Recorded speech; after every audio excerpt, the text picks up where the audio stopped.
अस्सलाम वालेकुम स्टूडेंट्स, मेरा नाम है फ़रिहा खान और आप देख रहे हैं लर्न इंग्लिश विद रोशनी। तो आज का जो एडिटोरियल है उसका टाइटल है टॉक्सिक प्रेजुडिस। तो टॉक्सिक किस चीज़ को बोलते हैं? टॉक्सिक बोलते हैं जहरीली चीज़ को, नुकसानदेह चीज़ को या तबाहकुन चीज़ को। अब यहाँ पे कौन सी चीज़ टॉक्सिक है? वो प्रेजुडिस की बात कर रहा है। प्रेजुडिस क्या चीज़ होती है? इसका मतलब होता है किसी से, किसी इंसान से या किसी ग्रुप से या किसी ग्रोह से उसकी रंग, नस्ल और उसके मज़हब की बुनियाद पर उससे नफ़रत करना, उसके साथ गलत सलूक करना। और इस एडिटोरियल में इसी इस्लामोफोबिया की उसने बात की है, जो दुनिया भर में बहुत तेज़ी से बढ़ रहा है। और ये एडिटोरियल वार्निंग देता है कि अगर इस चीज़ को, इस टॉक्सिक प्रेजुडिस को ना रोका गया तो हो सकता है कि मुस्तकबिल में जो दूसरी मिनॉरिटीज़ हैं वो भी इसका शिकार हो सकती हैं। तो यहाँ पे जो लफ्ज़ टॉक्सिक है वो इस इशू की शिद्दत को ज़्यादा हाईलाइट कर रहा है, तो इसलिए इसने ये वर्ड यहाँ पे टॉक्सिक यूज़ किया है। तो चलें अब इसको स्टार्ट करते हैं। तो स्टार्ट करने से पहले सब स्टूडेंट से मेरी रिक्वेस्ट है, इस वीडियो को लाइक करें, चैनल को सब्सक्राइब करें और ज़्यादा से ज़्यादा शेयर करें ताकि मैं आपके लिए डेली कुछ ना कुछ लेकर आ सकूं। अब वो कह रहे हैं विद फार राइट मूवमेंट्स। अब ये फार राइट मूवमेंट्स क्या है? ये बात कर रहा है उन सियासी ग्रुप्स की जो कि बहुत ही ज़्यादा कंजर्वेटिव हैं, जो बहुत ही कंजर्वेटिव व्यूज़ रखते हैं। ऑन द मार्च, वो क्या है? ऑन द मार्च है। अगर कोई चीज़ ऑन द मार्च है तो इसका मतलब है वो बहुत तेज़ी से बढ़ रही है, वो बहुत तेज़ी से एक्टिव हो रही है अक्रॉस द वर्ल्ड, पूरी दुनिया में। तो पूरी दुनिया में ऐसे जो ग्रुप्स हैं, ऐसी जो तहरीकें हैं वो बहुत ज़्यादा एक्टिव हो रही हैं, वो बहुत ज़्यादा जोर पकड़ रही हैं। इंतहा पसंद तहरीकों की बात कर रहा है यहाँ पे। कह रहा है इट इज़ नो सरप्राइज, कहता ये कोई हैरानी की बात नहीं है, ये कोई हैरत की बात नहीं है। क्या? दैट ये कि anti Muslim bias is witnessing high levels. Witnessing high levels का मतलब क्या होता है कि ये चीज़ जो है बहुत ज़्यादा इंक्रीज़ हो रही है या बहुत ही ज़्यादा कॉमन हो रही है, बहुत ज़्यादा आम हो रही है। कौन सी चीज़? एंटी मुस्लिम बायस। एंटी मुस्लिम बायस का मतलब क्या है? इसका मतलब है मुस्लिम्स के खिलाफ अनफेयर ट्रीटमेंट, ख़राब सलूक। कहाँ हो रहा है? कहता in many non Muslim societies, ऐसी सोसाइटीज़ में जहाँ पे ज़्यादातर जो लोग हैं वो नॉन मुस्लिम हैं, मतलब ऐसी सोसाइटीज़ जहाँ पे ज़्यादातर लोग जो हैं वो मुस्लिम नहीं हैं। तो अब यहाँ से यहाँ तक हमारा सेंटेंस बना हुआ है। अब इसको जोड़ते हैं, वो यही बात कर रहा है। कहता है ये वाली जो मूवमेंट्स हैं, मतलब ये जो इंतहा पसंद तहरीकें हैं, कहाँ? कहता पूरी दुनिया में ये क्या कर रही हैं? ये जोर पकड़ रही हैं। कहता ये हैरानी की बात नहीं है कि जो एंटी मुस्लिम बायस है ये भी अरूज पर है। कहाँ पे? उन मुआशरों में जो कि गैर मुस्लिम हैं, मतलब गैर मुस्लिम मुआशरों में ये चीज़ें जो है ये जोर पकड़ रही हैं, ये अरूज पर हैं। अच्छा, अब ये देखो फार राइट का मतलब क्या होता है? फार राइट का मतलब होता है, उनको बोलते हैं जो बहुत ही ज़्यादा इंतहा पसंद होते हैं, जो कट्टर होते हैं, जो शिद्दत पसंद होते हैं। ऑन द मार्च, अगर कोई भी चीज़ ऑन द मार्च है तो इसका मतलब है वो बहुत तेज़ी से आगे बढ़ रही है, वो बहुत तेज़ी से फैल रही है, वो एक्सपैंड कर रही है। अच्छा, ये जो बायस है ना, अगर आप यहाँ पे इसका मतलब देखो, इसका मतलब यही है कि ये पार्शियलिटी को शो करता है, ये डिस्क्रिमिनेशन को शो करता है, ये फेवरेटिज्म को शो करता है, ये रकबत को शो करता है। ये वो वाली रकबत है जो एंटी मुस्लिम है, जो मुस्लिम्स के खिलाफ वाली है। विटनेसिंग, अगर आप किसी चीज़ को विटनेस कर रहे हो तो आप उस चीज़ को नोटिस कर रहे हो, आप उसका मुशाहिदा कर रहे हो, आप उसको ऑब्जर्व कर रहे हो, एक्सपीरियंस कर रहे हो। देखो, अगर यहाँ पे देखो ना कि इसने कौन सा टेंस यूज़ किया है, तो यहाँ पे इसने प्रेजेंट सिंपल का इस्तेमाल किया है, इट इज़ नो सरप्राइज। और इससे आगे देखो तो पता चलता है कि इसने प्रेजेंट कॉन्टिन्यूस का इस्तेमाल किया है। अब इसने प्रेजेंट कॉन्टिन्यूस का यहाँ पे इस्तेमाल क्यों किया है? क्योंकि ये बता रहा है कि ऐसी चीज़ जो है अभी हैपन हो रही है, ऐसी चीज़ जो है अभी जारी है, ये ऑन गोइंग प्रोसेस को शो कर रही है। और जो इट इज़ नो सरप्राइज है, ये सिर्फ फैक्ट को बता रही है, हकीकत को बता रही है। अब वो कह रहा है दस का मतलब क्या है? इसका मतलब है for this reason, because of this, इस वजह से। द वर्ल्ड ऑब्जर्व्स, जो दुनिया है वो ऑब्जर्व कर रही है, वो मना रही है।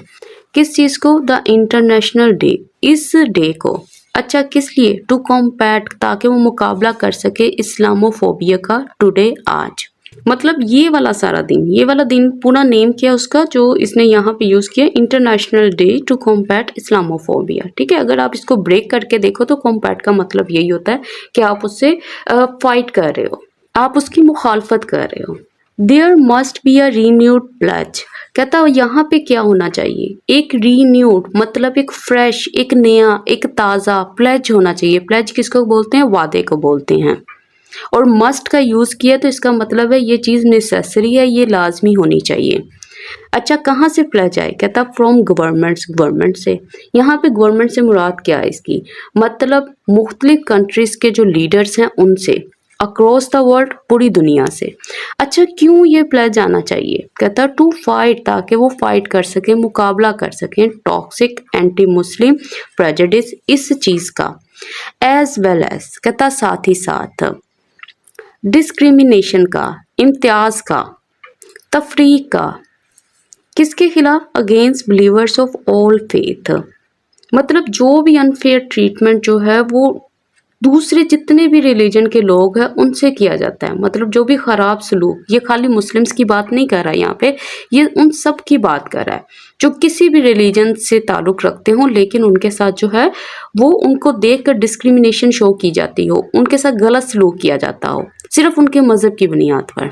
अच्छा, अब वो कह रहा है, कहता यही रीज़न है ये जो दुनिया है ये मना रही है ये वाले दिन को, कहता इसलिए एक नया अज़म होना चाहिए, एक नया वादा होना चाहिए, किन से, पूरी गवर्नमेंट से, सारे लीडर से, पूरी दुनिया के, ताकि वो मुकाबला कर सकें इस चीज़ का, और साथ ही साथ उस डिस्क्रिमिनेशन का, उस इम्तियाज़ का, उस फ़र्क का जो किन के ख़िलाफ़ है, जो मुख्तलिफ मज़ाहिब के मानने वालों के ख़िलाफ़ है। तो देखो इस सेंटेंस में उसने खाली मुस्लिम्स की बात नहीं की, उसने इनकी भी बात की है, बिलीवर्स ऑफ ऑल फेथ, मतलब ये तमाम मज़ाहिब की बात कर रहा है, उनके जो बिलीवर्स हैं उनकी भी बात कर रहा है साथ साथ, इसलिए ये जो दिन है ये बहुत अहमियत का हामिल है। अच्छा, अब इसकी वो कैप चेक करो, देखो सबसे पहले इसने वर्ड यूज़ किया ऑब्जर्व। ऑब्जर्व करने का मतलब क्या होता है, इसका मतलब होता है कोमेमोरेट, किसी चीज़ को मनाना, सेलिब्रेट करना, उसका एहतराम करना। कॉम्पैट, कॉम्पैट का मतलब होता है फाइट करना, ओपोज करना, उसकी मुखालफत करना। किसकी मुखालफत करनी है, इस दिन की, इस्लामोफोबिया की। अच्छा, उसके बाद उसने मस्ट मॉडल वर्ब का यूज किया, इसका मतलब क्या, ये बता रहा है कि ये काम लाजमी होना चाहिए। रीन्यूड का मतलब है फ्रेश, ताज़ा। प्लेज किसको बोलते हैं, वादे को बोलते हैं, प्रॉमिस को बोलते हैं, कमिटमेंट को बोलते हैं। उसके बाद टॉक्सिक, टॉक्सिक वही चीज जो मैंने बताई थी जो नुकसानदेह हो। प्रेजुडिस का मतलब भी मैंने बताया था अभी कि ये डिस्क्रिमिनेशन को शो करता है, ये बाइस को शो करता है। और डिस्क्रिमिनेशन क्या होती है, अनफेयरनेस को बोलते हैं, इनइक्वालिटी को बोलते हैं, नाइंसाफी को बोलते हैं, तफरीक को बोलते हैं। अब वो कह रहे हैं द रेजोल्यूशन, कहता है ये जो अज़म था ना टू मार्क, मनाने का, द डे, इस खास दिन को, was adopted by the UN General Assembly in 2022, मतलब इसको 2022 में एक्सेप्ट किया गया था, किसके ज़रिए, UN जनरल असेंबली के ज़रिए। एंड पाकिस्तान वॉज इंस्ट्रूमेंटल, और पाकिस्तान जो था वो इंस्ट्रूमेंटल था, मतलब वो बहुत इंपॉर्टेंट था in the passage of the document, इस चीज़ को प्रूव कराने में। किस चीज़ को अप्रूव करने में, ये जो रेजोल्यूशन के ऊपर इसने बात की है, इसको एक्सेप्ट करवाने में, इसको अप्रूव करवाने में। अब इसकी वोकैब देखते हैं। रेजोल्यूशन का मतलब क्या होता है, डिसीजन, फैसला, वर्डिक्ट, जिसको आप उर्दू में देखो तो करारदाद का वर्ड भी इसके लिए यूज होता है।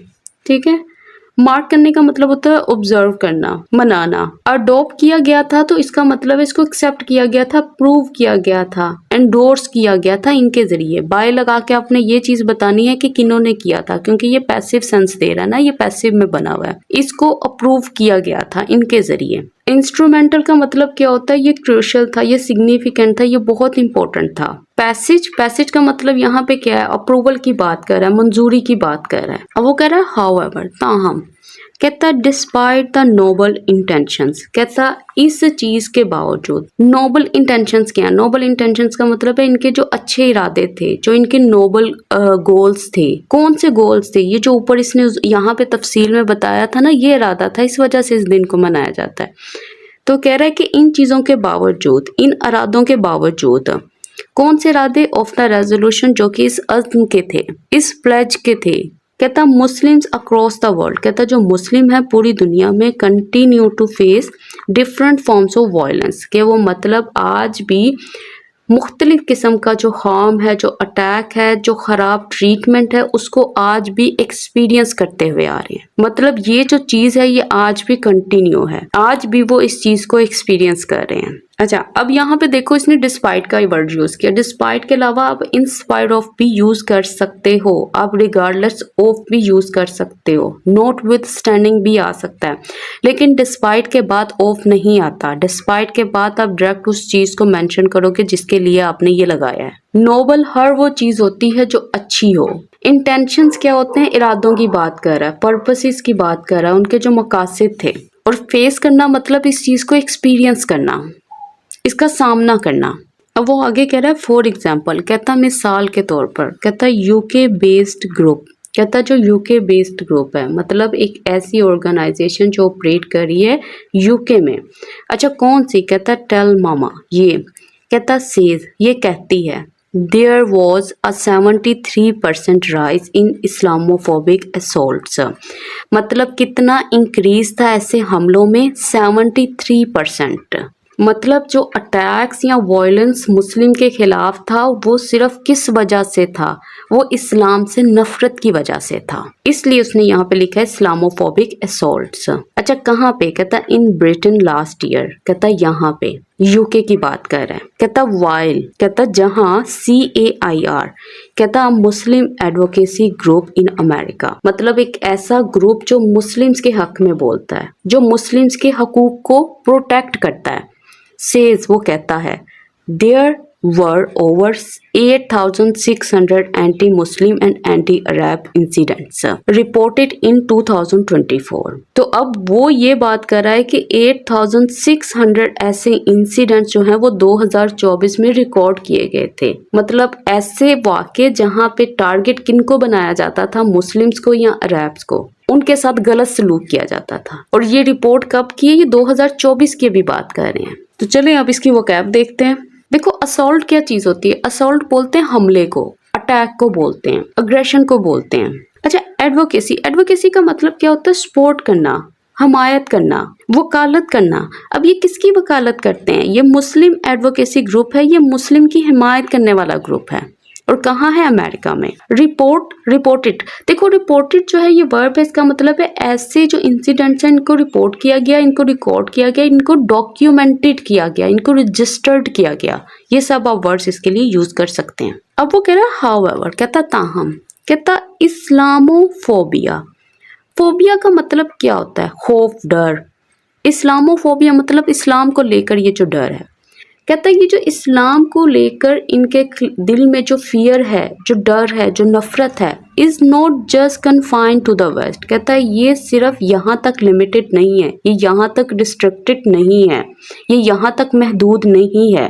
कहाँ तक? वेस्टर्न कंट्रीज की बात कर रहा है। कहता मुस्लिम्स इन इंडिया, कहता वो मुस्लिम्स जो इंडिया में हैं हैव बीन एंड्योरिंग, वो क्या कर रहे हैं? वो भी सफ़र कर रहे हैं, वो भी एक्सपीरियंस कर रहे हैं, वो भी सह रहे हैं किस चीज़ को? सस्टेन्ड अटैक्स, मतलब ऐसे हमलों को जो कि अभी भी जारी हैं, जो कि ऑन गोइंग हैं, on their faith and traditions. ये अटैक्स, ये हमले किस पे थे? उनके फेथ पे थे, उनके ट्रेडिशंस पे थे, उनके रिलीजियस बिलीफ के ऊपर थे, उनकी कल्चरल प्रैक्टिसेस के ऊपर थे। ड्यूरिंग द बीजेपी's रूल, इसकी हुकूमत के दौरान, इसके खास पीरियड के दौरान। तो इसमें वो यही बात कर रहा है कि ये जो इस्लामोफोबिया है ना, ये सिर्फ वेस्टर्न कंट्रीज तक महदूद नहीं है, जो मुस्लिम जो इंडिया में है वो भी सह रहे हैं ऐसे अटैक्स को। कहता जो कि उनके फेथ पे होते हैं या उनके ट्रेडिशंस पे होते हैं।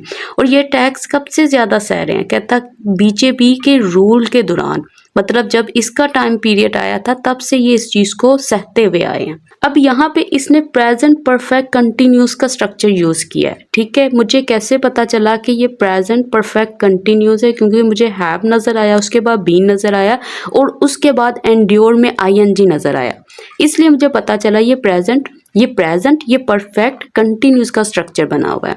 अब यहाँ पे इसने प्रेजेंट परफेक्ट कंटिन्यूस का स्ट्रक्चर ही क्यों इस्तेमाल किया? उसने इस्तेमाल किया कि ये इसलिए कि ये जो अटैक्स थे ये माजी में स्टार्ट हुए थे लेकिन अब भी जारी हैं। अब इसकी वोकैब को चेक करते हैं। देखो कन्फाइन, अगर कोई चीज कन्फाइन है तो इसका मतलब है वो वहां तक महदूद है, वो कैद है वहां तक। तो इसके लिए जो सिनोनिम्स होते हैं वो रिस्ट्रिक्टेड भी होता है, लिमिटेड भी होता है और बाउंड भी होता है। एंड्योर करने का मतलब क्या है? इसका मतलब होता है सफर करना, टॉलरेट करना, उसको बर्दाश्त करना, उसको झेलना। सस्टेन्ड अटैक्स, कौन से अटैक्स? जो कि सस्टेन्ड थे, ऐसे अटैक्स जो मुसलसल थे, जो लगातार थे, जो देर तक चलने वाले हैं, ये उनकी बात कर रहा है, उन अटैक्स की। और अटैक्स किनके ऊपर थे वो ऑन लगा के बता रहा है, उनके फेथ और ट्रेडिशंस के ऊपर। और किस दौरान थे वो ड्यूरेशन बताने के लिए इसने ये ड्यूरिंग लगाया है। अब आगे देखते हैं इसको। कहता वाय जहां according to a UN expert, कहता इसके मुताबिक क्या इस्लामोफोबिया हिट एपिडेमिक प्रोपोर्शंस। अब इसका मतलब क्या है? इसका मतलब है कि जो नफरत थी ना मुस्लिम्स के खिलाफ, मुस्लिम्स को लेकर जो नफरत थी ना वो बहुत ज़्यादा वाइड स्प्रेड हो गई, वो बहुत ज़्यादा फैल गई। किस तरह? कहता जैसे जो कोई एपिडेमिक नहीं होती, जो कोई वबा फैलती है, ये उस तरह से, ये उस तरह से इतनी तेज़ी से फैली है। In the aftermath of the 9/11 attacks, मतलब किसके बाद? जब ये अटैक्स हुए थे 11 सितंबर 2001, उसके बाद से ये वबा की तरह जो इस्लामोफोबिया ये फैल गया था। कह रहे टुडे, आज वेरियस कॉजेज, कहता मुख्तलिफ जो वजूहात हैं ना, जो कॉजेज हैं, जो रीजंस हैं, are attributed to incidents of anti Muslims hatred. तो वो ये कह रहा है कि जो मुख्तलिफ कॉजेज हैं ना, वजूहात हैं, उनको लिंक टू कर दिया जाता है। वो बताया जाता है कि ये वजह है इन चीज़ों की, उन वाक़यात की जो एंटी मुस्लिम हेट्रेड के हैं, जो मुस्लिम्स के खिलाफ नफरत के हैं। तो ये सब कब से हुआ है? ये कह रहा है ये 9/11 अटैक्स के बाद से ऐसे हो रहा है कि मतलब जो भी कॉजेज हो रहे हैं, जो भी वजूहात हो रही हैं, उनको इसके साथ एट्रीब्यूट किया जा रहा है। देखो अगर कोई भी चीज़ वो हिट कर जाए एपिडेमिक प्रोपोर्शन पे, तो इसका मतलब क्या होता है? देखो सबसे पहले एपिडेमिक देखो, एपिडेमिक का मतलब होता है वाइड स्प्रेड, ऐसी चीज़ जो फैली हुई हो, जो बहुत ज़्यादा हो, जैसे कोई वबा नहीं होती, जैसे वबा फैली होती है, उसी तरह से ये इसका मतलब है। प्रोपोर्शन का मतलब क्या है? स्केल की बात कर रहा है, पैमाने की बात कर रहा है कि एक ऐसी चीज़ जो बड़े पैमाने को हिट कर जाए, जो हर जगह फैल जाए। उसके बाद है आफ्टरमैथ। आफ्टरमैथ का मतलब क्या होता है? इसका मतलब होता है रिजल्ट, इम्पैक्ट, उसका नतीजा, उसका असर। और किसका असर? वो ये उसने बताया ऑफ लगा के 9/11 अटैक्स का। देखो एट्रीब्यूटेड आपको कहीं पे भी नजर आए ना, तो इसका मतलब ये होता है आप एक चीज को किसी दूसरी चीज के साथ लिंक कर रहे हो, उसके साथ कनेक्ट कर रहे हो, उसके साथ मंसूब कर रहे हो। हेट्रेड क्या होता है आप सबको पता है, हॉस्टिलिटी को कहते हैं, नफरत को कहते हैं, एनमिटी को बोलते हैं, दुश्मनी को बोलते हैं, बुक्स को बोलते हैं। अच्छा अब देखो यहाँ पे इसने यूज किया इस्लामोफोबिया और उसके बाद उसने यूज किया हिट, कि इस्लामोफोबिया जो है वो हिट कर गई है इस चीज को। ठीक है, अब ये जो हिट है यहाँ पे, मुझे कैसे पता चला ये पास्ट की बात कर रहा है, ये प्रेजेंट की बात नहीं कर रहा, क्योंकि हिट ऐसी वर्ब है जिसकी 3 फॉर्म सेम होती हैं, जैसे हिट हिट हिट। देखो अगर तो ये प्रेजेंट की बात करता ना तो यहाँ पे इस्लामोफोबिया हिट्स आना था, लेकिन ये पास्ट की बात कर रहा है, तो ये यहाँ पे V2 है, तो इसलिए यहाँ पे आया इस्लामोफोबिया हिट, और इसलिए यहाँ पे हिट्स नहीं आया। और ये V3 इसलिए नहीं है क्योंकि, तो अगर ये V3 होता तो इससे पहले एक हेल्पिंग वर्ब भी होना था, अब वो भी यहाँ पे मौजूद नहीं है और S भी नहीं लगा हुआ, तो इसलिए मुझे पता चल गया कि ये V2 है। कह रहा है अमंग दीज। अमंग दीज का मतलब क्या है? मतलब ये जो कॉजेज, ये वजूहत जो बताई है ना, उनमें से एक ये भी है कि इज द इजराइली जेनोसाइड इन गजा। ये जो इसराइल में जेनोसाइड हो रहा है, जो नस्ल कशी हो रही है ना गजा में, ये कह रहा है कि ये भी अमंग दीज है। सपोर्टेड बाय, कहता जिसको सपोर्ट किया गया है बाय मैनी वेस्टर्न स्टेट्स, बहुत सारी वेस्टर्न स्टेट्स के जरिए, जैसे US हो गया, यूरोपियन नेशंस हो गई। कहता which has propelled anti Muslim sentiment, कहता जिसने प्रोपेल कर दिया, मतलब पुश फॉरवर्ड किया है, इंक्रीज कर दिया है, किस चीज को? नेगेटिव सेंटीमेंट्स को, मतलब नफरत को, हेट्रेट को, नेगेटिव फीलिंग्स को, किसके खिलाफ? मुस्लिम के खिलाफ। तो इस तरह से ये सेंटेंस इसने यहाँ पे डिजाइन किया था। तो वो यही बात की है ना उसने ऊपर, यहाँ पे क्या कहा था कि जितने भी कॉजेज हैं उनको एट्रीब्यूट कर दिया जाता है इन इंसिडेंट्स के साथ, इस चीज़ के ऊपर उसने डिस्कशन किया ना, तो उसमें यही उसने बात की है कि अमंग दिस, उसमें भी ये वाली जो चीज़ है इसको भी इसके साथ एट्रीब्यूट कर दिया जाता है, लिंक कर दिया जाता है। अच्छा, जेनोसाइड का मतलब क्या होता है? इसका मतलब होता है कत्लेआम, नस्ल कशी। देखो, प्रोपेल का मतलब होता है पुश कर देना, इंक्रीज कर देना, बूस्ट कर देना। सेंटीमेंट किसको बोलते हैं? सेंटीमेंट फीलिंग्स को बोलते हैं, इमोशंस को बोलते हैं। एक्सप्लॉइटिंग द कॉन्फ्लिक्ट, कहता फायदा उठाते हुए इस कॉन्फ्लिक्ट का, इस झगड़े का, मतलब ये जो वॉर है, जो वायलेंस है, उसका फायदा उठाते हुए, मतलब इसको अपने मकासद के लिए इस्तेमाल करते हुए। आर फार राइट ग्रुप्स, मतलब जो एक्सट्रीमिस्ट पॉलिटिकल ग्रुप्स हैं उनकी बात कर रहा है। कहता which paint Muslims as a dangerous minority, कहता जो कि पेंट करते हैं, जो कि पेश करते हैं, जो कि पोर्ट्रे करते हैं, डिस्क्राइब करते हैं मुस्लिम्स को कि ये बहुत ही खतरनाक मिनॉरिटी है। आउट टू डिस्ट्रॉय, मतलब कि वो ट्राई कर रही है कि वो तबाह कर दे, चेंज कर दे आवर वे ऑफ लाइफ, हमारे कल्चर को, हमारे ट्रेडिशंस को, हमारी आइडेंटिटी को, हमारी पॉपुलेशन को। अब यहाँ से यहाँ तक हमारा सेंटेंसेस में यही बात कर रहा है कि ये जो लोग हैं, ये जो फार राइट ग्रुप्स हैं, ये एक्सप्लॉइट कर रहे हैं, ये फ़ायदा उठा रहे हैं इस कॉन्फ्लिक्ट का, जो कि पेश करते हैं मुस्लिम्स को कि ये बहुत ही ख़तरनाक मिनॉरिटी है जो कि तबाह करना चाहती है हमारे तर्ज ज़िंदगी को। एक्सप्लॉइट का मतलब क्या होता है? इसका मतलब होता है फायदा उठाना, गलत इस्तेमाल करना। कॉन्फ्लिक्ट का मतलब आप सबको पता है, ये जो डिस्प्यूट है, ये तनाज़ा है, ये जो झगड़ा है, ये जो लड़ाई है, ये जो क्लैश है। फार राइट ग्रुप्स वही वाले की बात कर रहा है, ये जो इंतहा पसंद ग्रुप हैं, ये जो जिसको कहते नहीं है, जो कट्टर लोग हैं। पेंट करना, पेंट करने का मतलब क्या? पोर्ट्रे करना, डिपिक्ट करना, रिप्रेजेंट करना, बताना, दिखाना। कह रहा व्हाट इज पर्टिकुलरली डिस्ट्रेसिंग, कहता वो चीज़, कहता जो सबसे ज़्यादा डिस्ट्रेसिंग है, ख़राब है, अपसेट कर देने वाली है, इज़ वो ये है दैट के in many places in Europe, कहता यूरोप में बहुत सारी जगहों पे। अच्छा, कौन सी जगह? वो M dash to M dash करके वो बता रहा है। जर्मनी, ऑस्ट्रिया, कहता द यूके में, कहता दीज फार राइट एक्टर्स, कहता ये जो कटर एक्टर्स हैं, ये पॉलिटिकल ग्रुप्स हैं, हैव मेड कंसिडरेबल गेन्स, कि इन्होंने बहुत ज़्यादा फ़ायदा उठाया है। कहाँ पे? कहता एट द बैलेट बॉक्स, यहाँ पर, मतलब इन्होंने बहुत ही ज़्यादा वोट्स को गेन किया है और सियासी इन्फ्लुएंस को बढ़ाया है। अब वो यही कह रहा है, कहता जो चीज़ बहुत ज़्यादा डिस्ट्रेसिंग है, बहुत ज़्यादा अपसेट कर देने वाली है, वो ये है कि मुख्तलिफ जगहों पे, बहुत सारी जगहों पर यूरोप में, कहता जैसे जर्मनी, ऑस्ट्रिया, यूके हो गया, कहता ये वाले जो एक्टर्स हैं, ये जो सियासी ग्रुप हैं, वो बहुत ज़्यादा गेन्स हासिल कर चुके हैं यहाँ पे बैलेट बॉक्स में, इंतखाबात में बात कर रहे हैं यहाँ पे। अब यहाँ पे ये जो गेन्स है ना, इसका मतलब क्या है? इसका मतलब प्रोग्रेस, एडवांसेस हैं, कामयाबी, तरक्की, जीत, ये उनकी बात कर रहा है। बैलेट बॉक्स ये किसकी बात कर रहा है? ये इलेक्शंस और वोटिंग की बात कर रहा है, पोल्स की बात कर रहा है। अच्छा, उसके बाद इसने यूज़ किया कंसीडरेबल। कंसीडरेबल का मतलब ये होता है जो चीज़ बहुत सिग्निफिकेंट हो, बहुत बड़ी हो, सब्सटेंशियल हो, नोटेबल हो। एक्टर्स मतलब यहाँ पे किसकी बात कर रहा है? ये असल में पॉलिटिकल फिगर्स और ग्रुप्स की बात कर रहा है यहाँ पे।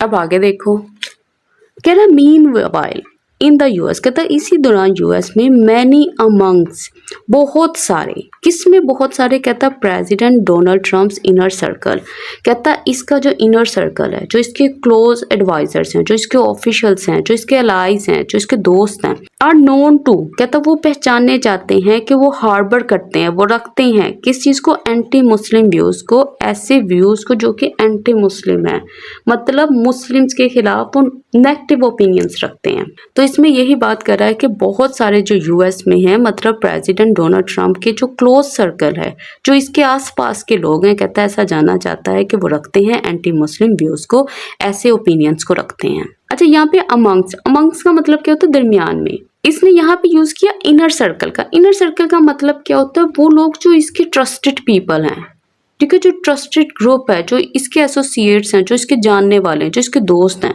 हार्बर करने का मतलब क्या है? यहाँ पे इसका मतलब है मेंटेन करना, होल्ड करना, रखना, दिमाग में रखना, दिल में रखना किसी चीज़ को। और वो कौन सी चीज़ है? वो एंटी मुस्लिम व्यूज़ हैं। व्यूज़ का मतलब यहाँ पे समझ लो ओपिनियंस की बात कर रहा है, बिलीव्स की बात कर रहा है, पर्सपेक्टिव्स की बात कर रहा है। कह रहा है it is then no coincidence, कहता है ये फिर ना बाय चांस कुछ भी नहीं हुआ, ये अचानक से होने वाली चीज़ नहीं, ये कोई इत्तेफाक नहीं है।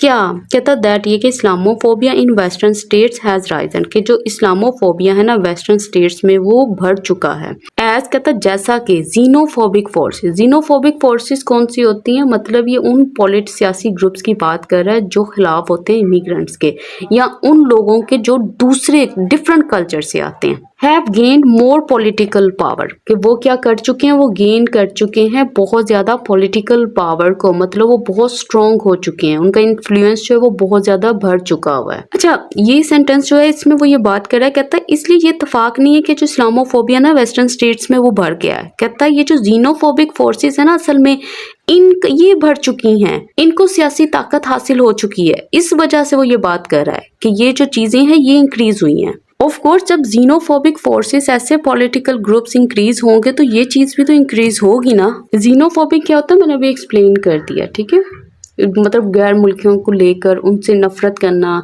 उनसे दुश्मनी रखना, या किसी की नस्ल की बुनियाद पे, या अनजान लोगों से नफरत, आप ये समझ लो। पॉलिटिकल पावर का मतलब यहाँ पे क्या है, मतलब उनका इन्फ्लुएंस जो है वो ज्यादा हो गया है, उनकी जो सियासी ताकत है वो बढ़ चुकी हुई है, जो इख्तियार है वो ज्यादा हो गया है, वो स्ट्रॉन्ग हो गया है। अब वो कह रहा है बिग टेक, कहता बड़ी टेक्नोलॉजी, मतलब ये जो बड़ी टेक्नोलॉजी कंपनीज हैं, किसकी बात कर रहा है असल में, ये एक्स की बात कर रहा है, ट्विटर की।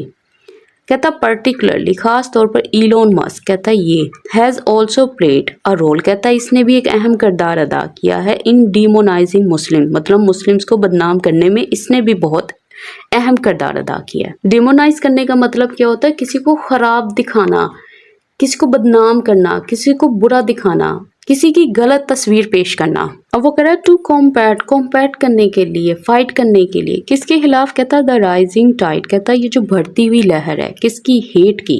कहता है गवर्नमेंट्स मस्ट टेक एक्शन, जो गवर्नमेंट्स हैं उनको लाजमी एक्शन लेना चाहिए अगेंस्ट किसके खिलाफ, वायलेंट हेट मोंगर्स, ऐसे लोगों के खिलाफ जो कि हेट को फैलाते हैं, जो कि नफरत को फैलाते हैं। कहता हु थ्रेटन, कहता जो कि थ्रेट करते हैं पीसफुल मुस्लिम्स को, मतलब जो कि खतरा खड़ा करते हैं ऐसे मुस्लिम्स के लिए जो कि पीसफुल हैं, जो कि इनोसेंट हैं। कहता वाइल, जबकि as suggested by the UN secretary general, कहता जैसा कि इसके जरिए जो सुजेस्ट किया गया, मतलब इसके जरिए जो रेकमेंड किया गया। कहता ऑनलाइन प्लेटफॉर्म्स, कहता जितने भी जो ऑनलाइन प्लेटफॉर्म्स है, जो सोशल मीडिया है, जो वेबसाइट्स हैं, मस्ट डू, उनको लाजमी करना चाहिए क्या, कहता मोर, उनको बहुत ज्यादा, मतलब ये समझ लो कि उनको स्ट्रोंगर एक्शन लेना होगा टू टैकल, ताकि वो सामना कर सकें इस हेट स्पीच का। तो वो यही बात कर रहा है कि अगर आपने इसके रुझान से निमटना है ना तो गवर्नमेंट्स को सख्त एक्शन लेना होगा इनके खिलाफ, जो कि खतरा है पुरअमन मुसलमानों के लिए। कहता जो यूएन सेक्रेटरी जनरल है उसने भी सजेस्ट किया कि जो ऑनलाइन प्लेटफॉर्म्स हैं उनको सख्त इकदाम लेने होंगे, किस चीज़ के लिए, ताकि वो निमट सकें इस हेट स्पीच से। मतलब वो सबके काम बता रहे हैं, अब सबको क्या करना होगा, गवर्नमेंट्स को क्या करना होगा, ऑनलाइन प्लेटफॉर्म्स को क्या करना होगा। अच्छा, राइजिंग टाइड का मतलब क्या है, इसका मतलब होता है बढ़ता हुआ रुझान। मतलब अगर टाइड को देखें तो ये तो वेव की बात करता है ना, तो यहाँ पे ये समझ लो ये बढ़ते हुए रुझान की बात कर रहा है। हेट मॉन्गर्स क्या होते हैं, ये मैंने अभी आपको एक्सप्लेन किया था कि ये होते हैं जो नफरत फैलाने वाले होते हैं, जो उकसाने वाले होते हैं, फसाद फैलाने वाले होते हैं। थ्रेटन का मतलब क्या है, यहाँ पे ये समझ लो कि किसी को धमकाते हैं, किसी को खौफ दिलाते हैं, नुकसान पहुंचाते हैं। टैकल करने का मतलब क्या होता है, उसको हैंडल करना, उसको काउंटर करना, और वो कौन सी चीज़ है, हेट स्पीच है। कह रहा है it may be Muslims today, कहता आज हो सकता है मुस्लिम है, कहता बट इफ, लेकिन अगर, कहता द वर्ल्ड रिमेन साइलेंट, अगर जो दुनिया ना खामोश रही, other racial and ethnic minorities, कहता है जो दूसरी मिनॉरिटीज़ है ना, दूसरे जो मज़हब से ताल्लुक़ रखने वाली या दूसरी रंग नस्ल के जो मिनॉरिटीज़ हैं, कहता विल बी, वो होंगी next on the hit list, कि वो इनकी जो लिस्ट है ना उसमें नेक्स्ट होंगी, अगली होंगी। किन की लिस्ट में, कहता वो फार राइट एक्सट्रीमिस्ट इनकी। तो वो कह रहा है आज निशाना मुसलमान है, तो कहता अगर दुनिया ऐसे खामोश रहेगी ना तो ये जो फार राइट एक्सट्रीमिस्ट हैं इनकी जो हिट लिस्ट है ना उसमें फिर ये होंगे, अगली इनकी बारी होगी। हिट लिस्ट, देखो यहाँ पे इसका मतलब है कि उनका जो नेक्स्ट टारगेट है ना, कि जो उन्होंने लिस्ट बनाई हुई है कि अब इनके बाद इसको अटैक करना है, इनको हार्म करना है, तो वो जो फहरिस्त है ना उसको बोलते हैं hit list. Racial ethnic minorities, मतलब ये उन मिनोरिटीज की बात कर रहा है जो डिफरेंट एथनिसिटी की हों, जो डिफरेंट रेस की हों, मतलब उनकी रंग नस्ल अपीयरेंस डिफरेंट हो, उनका कल्चर डिफरेंट हो, उनकी लैंग्वेज डिफरेंट हो, ट्रेडिशंस डिफरेंट हो। अब वो कह रहे हैं देयरफॉर, इसलिए ऑल पीपल ऑफ कॉन्शियस, जितने भी बाज़मीर लोग हैं, कहता नीड, उनको ज़रूरत है टू स्पीक अप, बोलने की, अगेंस्ट, कहता किसके खिलाफ, religious, racial and ethnic bigotry. तो अब इसमें वो यही बात कर रहा है कि जितने भी बाज़मीर लोग हैं उनको ज़रूरत है अपनी आवाज़ बुलंद करने की, किसके खिलाफ, इस ताजुब के खिलाफ जो कि रिलीजियस, रेशियल और एथनिक है, जो मजहबी, नस्ली और कौमियती है। इस तासुब के खिलाफ उनको उठ खड़ा होना होगा, उनको अपनी आवाज़ बुलंद करनी होगी। कॉन्शियस का मतलब यहाँ पे क्या है, ज़मीर की बात कर रहा है, मोरालिटी की बात कर रहा है, प्रिंसिपल्स की बात कर रहा है। तो इसके साथ ही आज का एडिटोरियल कंप्लीट होता है। आई होप कि आपको वीडियो अच्छी लगी होगी। अगर वीडियो अच्छी लगी हो तो इस वीडियो को लाइक कीजिएगा और कमेंट सेक्शन में अपना फीडबैक देना मत भूलिएगा। इसके साथ ही मुझे इजाज़त दें। अल्लाह हाफिज़।